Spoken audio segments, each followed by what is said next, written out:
Olivier Ferron-Boissy suit ça pour nous. D'abord, Olivier, on connaît la date, finalement, on connaît la date du premier budget Champagne-Carney ou Carney-Champagne, c'est selon. Oui, c'est selon. Donc, on nous disait d'abord, Paul, que ça allait être au mois d'octobre. Puis, finalement, hier, il y a eu une question, à la période de questions, qui suggérait que ça pouvait être en novembre. Et finalement, on a eu droit aujourd'hui à cette fameuse question plantée dans laquelle on nous a annoncé que le 4 novembre au matin, on serait en huis clos et qu'en fin de journée, on pourrait vous présenter les détails de ce budget-là. Donc, le 4 novembre, le gouvernement fédéral qui va présenter son budget. On veut se donner peut-être un peu plus de temps parce que vous savez, Paul, c'est un budget qui ne sera pas facile à ficeler. Les revenus du gouvernement qui sont en baisse pour un paquet de raisons, entre autres le retrait de diverses taxes, donc la hausse de la taxe sur le gain en capital, c'est l'une des raisons, mais il y en a d'autres aussi. Puis les dépenses, barre oblique, les investissements, là, selon le gouvernement, eux, seront en hausse. On se demande de quoi aura l'air le déficit. Hier, le ministre McKinnon parlait d'un déficit substantiel. Des prévisions parlent d'un déficit qui pourrait aller jusqu'à 90 milliards de dollars, voire approcher les 100 milliards.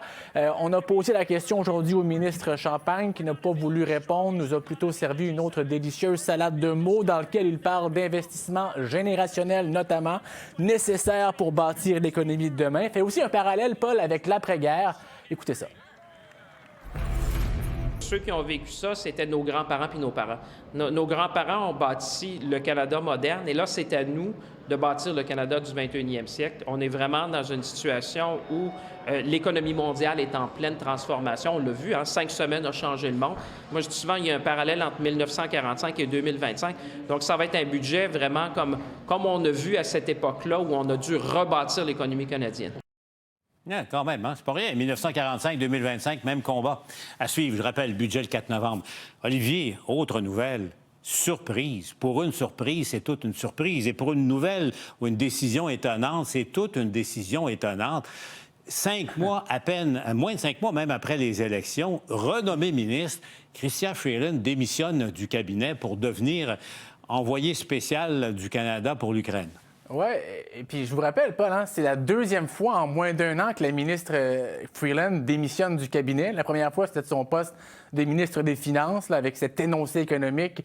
Et puis aujourd'hui, c'est pour ce nouveau rôle-là, de représentante spéciale du Canada pour la reconstruction de l'Ukraine. La nouvelle avait coulé ce matin.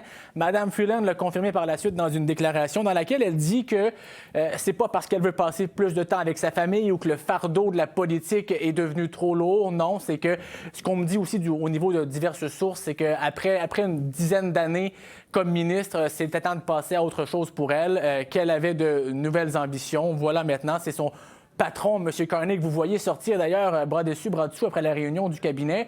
On sent que c'est en bon terme tout de même. On sait que les deux sont quand même assez proches. Et c'est M. Carney qui a confirmé donc qu'elle serait nouvelle représentante spéciale du Canada pour la reconstruction de l'Ukraine, tout en gardant ses fonctions de députée, écrit-il. Or, une source me dit que ce ne sera pas pour longtemps et qu'il y aura une élection partielle dans sa circonscription au moment qui sera jugé opportun éventuellement pour Mme Freeland. Bref, on a sondé l'opinion de ses collègues aujourd'hui sur son départ, son nouveau rôle. On me dit qu'on ne pourra pas entendre les extraits, mais voilà donc Mme Freeland qui quitte le cabinet, Paul.